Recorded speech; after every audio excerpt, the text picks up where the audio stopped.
上次做丝瓜汤的时候整了个调查，看来喜欢吃丝瓜的同学还不少。今天就趁热打铁，来做一个素炒丝瓜，希望大家喜欢。炒丝瓜大家应该都有一个痛点，那就是容易炒成水滑滑的。今天就教大家一个方法，让大家可以炒出满意的丝瓜来。把丝瓜打去烙皮后盖刀，切成大小均匀的滚刀块。切滚刀块有一个好处，能缩短烹饪时间。把切好的丝瓜装入小盆中，撒上少许毛沫盐，给丝瓜撒上水，这是比较关键的一步。这样做了，不仅炒出来不会水滑滑的，并且丝瓜还不会变色。买了点新鲜的木耳回来，没得这种鲜活的，泡点干木耳也可以了。把木耳摘去根后，装入小盆中，用清水清洗干净。准备点辅料：生姜少许，配破，剁成姜面；备少许蒜苗；香葱一小把，把葱头部分切碎后备用；葱叶部分切成葱花；红耳荆条一根，切点小圈圈，这个主要是配色。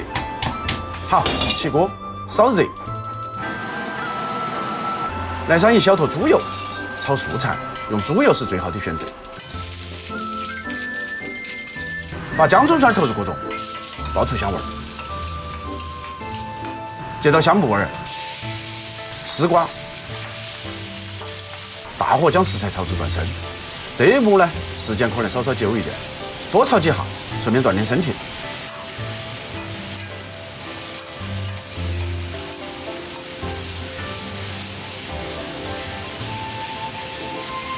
锅里面如果太干了，可以少勾一点清水。稍稍给它烧个分8钟，调入盐、白糖、鸡精，快速翻炒均匀。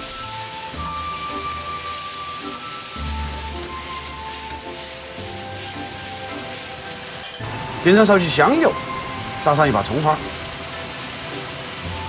勾入少许薄芡，推匀，差不多就可以了。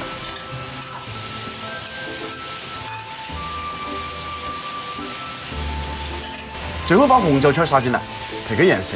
看起来舒服一点，不喜欢的也可以不加。